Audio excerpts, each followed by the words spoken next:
Before you spend your money on the Samsung Galaxy Buds FE, there's something you should know. At this price, you have more than one option, and one of them may fit you better. In standard mode, the low frequencies are present but not aggressive. The mid frequencies handle voice and instruments cleanly, and the high frequencies are controlled, clear without becoming tiring over time. That balance is acceptable on its own. However, where it actually improves is through the equalizer inside the companion app. The preset with stronger low frequencies brings more body to music. The dynamic preset adds definition across the full range, and the clear preset pushes voice forward, useful for podcasts and spoken content. At its current price of around $55 to $75, the audio output is above what you typically find from other in-ear earbuds in the same range. The earbuds sit inside the ear canal using silicone tips that come in multiple sizes. The smaller tip produced a more stable fit in my case, and the fit held through extended use, seated work, commuting, walking, and light activity. Comfort over several hours is consistent. There is no pressure buildup or fatigue from prolonged wear. That said, one ear may feel less secure than the other depending on your anatomy. The sensation of an earbud about to fall was present on one side throughout testing, though it never actually did. For stable, low movement use, it works reliably. For intense physical activity, the fit confidence is not there, and the protection level reflects that directly. The Samsung Galaxy Buds FE does not have a robust international protection rating. Its IPX2 classification covers splashes from specific directions only, not sweat, not rain from multiple angles. At the price point of its original launch, around $110 to $130, that rating was already a limitation compared to entry-level competitors in the $55 range offering IP54.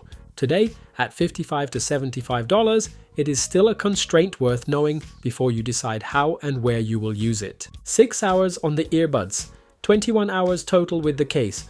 With noise cancellation active, those numbers drop to around 4 hours on the earbuds and 18 hours total. The case handles most of a full week of moderate use without issue. What falls short is the charging speed.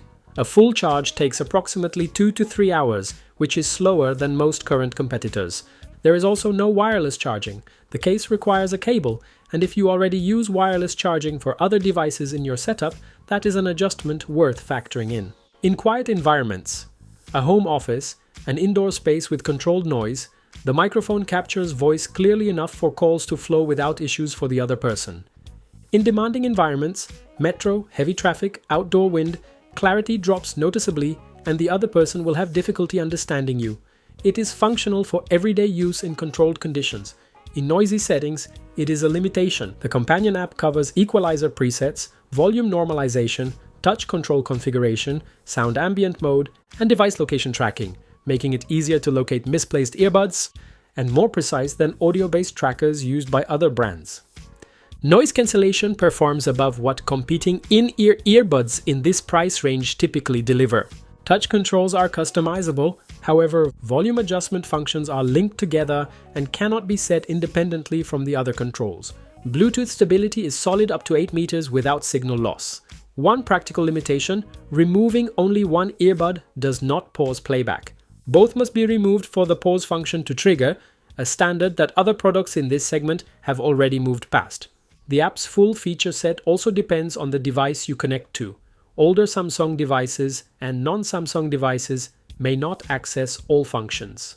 $130 at launch, $55 to $75 today. That price drop tells its own story. The audio output holds up. The noise cancellation is consistent. The build quality is solid. At the same time, the IPX2 protection, the absence of wireless charging, the slower charge time, and the single earbud pause limitation add up to a package that needs the right buyer. If you are already in the Samsung ecosystem with a recent device and you find it at around $35 to $40, the value is there. If you are specifically looking for noise cancellation at this price point, it delivers above expectations. Above $55 to $75, evaluate your options carefully. The Samsung Galaxy Buds Core offers IP54 protection and a more generous battery. It gives up a small amount of audio quality and noise cancellation performance compared to the Buds FE. However, as an overall daily package, it is the more practical choice for most uses.